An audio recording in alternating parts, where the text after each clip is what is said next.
Hey guys, तो हमने last video psoriasis के ऊपर किया था। तो आज हम बात करेंगे। सोचिए, अगर आप आज सुबह उठे और आपको पता चला आपके पैर ही काम नहीं कर रहे, आपसे पैर ही मूव नहीं हो रहे, तो क्या होगा?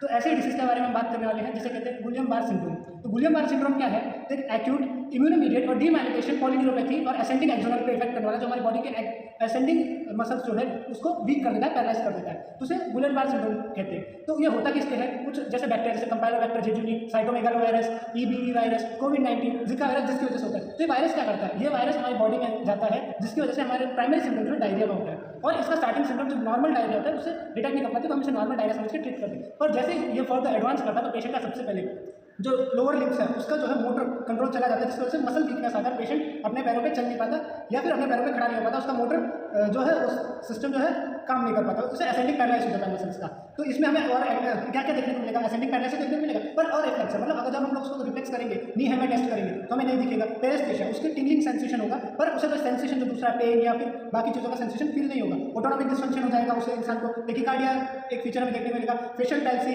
वीकनेस मिलेगा, रिस्पिरेटरी वीकनेस। तो ये गुलियन बार सिंड्रोम के कुछ फीचर्स हैं हमारे अंदर। तो अब हम अगर हम लोग देखें तो हम कैसे पता करेंगे पेशेंट को गुलियन बार सिंड्रोम है? पेशेंट हमारे पास डायरिया लेके आए सिम्टम, उसका पेशेंट को नेक्स्ट डे ये लोअर लिम्ब वीकनेस हो गया, इन्वेस्टिगेशन हम क्या करेंगे पेशेंट का? तो हम सबसे पहले इन्वेस्टिगेशन करेंगे, सीएसएफ निकालेंगे पेशेंट का, उसका कल्चर्स करेंगे, उसके अंदर फाइंडिंग्स देंगे, नर्व कंडक्शन फाइंडिंग्स देंगे, और हम एमआरआई करेंगे स्पाइन का, जिसके अंदर हमें ये डीमाइलिनेशन मिलेगा। तो इसका ट्रीटमेंट प्रोटोकॉल क्या है? तो इसका ट्रीटमेंट प्रोटोकॉल है, सबसे पहले आपको हॉस्पिटलाइजेशन करना पड़ेगा पेशेंट का, क्योंकि अगर ये ज़्यादा सीवियर होगा तो लंग पैरालिसिस कर जाएगा, जिसकी वजह से पेशेंट की डेथ भी हो सकती है। हम पेशेंट का क्या करेंगे? एक ही ट्रीटमेंट इसके लिए अवेलेबल है, आईवी आईजी इम्यूनोग्लोबिन जो हम पेशेंट को देंगे 0.4 ग्राम्स पर केजी के पर डे, और 5 डेज या 7 days up to required time ऐसे कंटिन्यू करेंगे।